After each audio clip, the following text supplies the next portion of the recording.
திருப்பத்தூர் மாவட்ட ஆட்சியர் அலுவலகத்தில் அரை நிர்வாணமாக நின்று தன் மனுவை அதிகாரிகள் வெளியே வந்து வாங்க வேண்டும் என கூறிய விவசாயியால் பரபரப்பு ஏற்பட்டது. திருப்பத்தூர் மாவட்டம் கந்திலி அடுத்த மானவள்ளி சின்னம்பிள்ளை வட்டம் பகுதியைச் சேர்ந்த மணி என்பவரின் மகன் வாசு. மேலும் மணிக்கு வாசு உட்பட 7 பிள்ளைகள் உள்ளதாக கூறப்படுகிறது. இந்த நிலையில் இன்று மாவட்ட ஆட்சியர் அலுவலகத்தில் நடைபெற்ற மக்கள் குறைதீர்வு நாள் கூட்டத்திற்கு வந்த வாசு மாவட்ட ஆட்சியர் அலுவலகத்திற்கு வெளியே நின்று கொண்டு மாவட்ட ஆட்சியர் மற்றும் பத்திரப்பதிவுத்துறை அலுவலர்கள், சார் பதிவாளர்கள் என அதிகாரிகள் வெளியே வந்து என்னிடம் மனுவை பெற வேண்டும் என கூறி அரை நிர்வாணமாக நின்றிருந்தார்.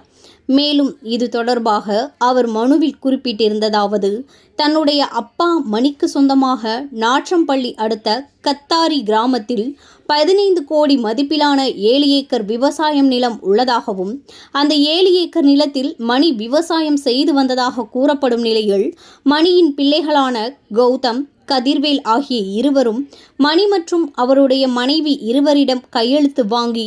7 ஏக்கர் நிலத்தை இவர்கள் இருவரும் பத்திரப்பதிவு செய்துள்ளதாக கூறப்படுகிறது. அதன் பின்னர் அப்பா மணி இறந்த பிறகு உடன் பிறந்த 5 பேர் இறந்துவிட்டதாக போலி சான்றிதழ் வாங்கி 7 ஏக்கர் நிலத்தில் பிளாட் போட்டு விற்பனை செய்ததாக கூறப்படும் நிலையில் வாசு நாங்கள் உயிருடன் இருக்கும்போதே உடன் பிறந்த 5 பேரும் இறந்துவிட்டதாக போலி சான்றிதழ் வாங்கிய தன்னுடைய சகோதரர்கள் மீது நடவடிக்கை எடுக்க வேண்டும் எனவும், மேலும் என் அப்பாவின் சொத்தை எங்களுக்கு வாங்கி தர வேண்டும் எனவும், பிளாட் போட்டு இடத்தை விற்பனை செய்வதை தடுத்து நிறுத்த கோரியும் பலமுறை மாவட்ட ஆட்சியர், பத்திரப்பதிவுத்துறை அலுவலர், சார் பதிவாளர் அலுவலர்கள் முறையிட்டும் எவ்வித நடவடிக்கையும் எடுக்காமல் லஞ்சம் பெற்றுக்கொண்டு மனைகளை விற்க அனுமதித்து உள்ளனர் எனவும், தனக்கு விவசாயம் தவிர வேறு தொழில் இல்லை எனவும்,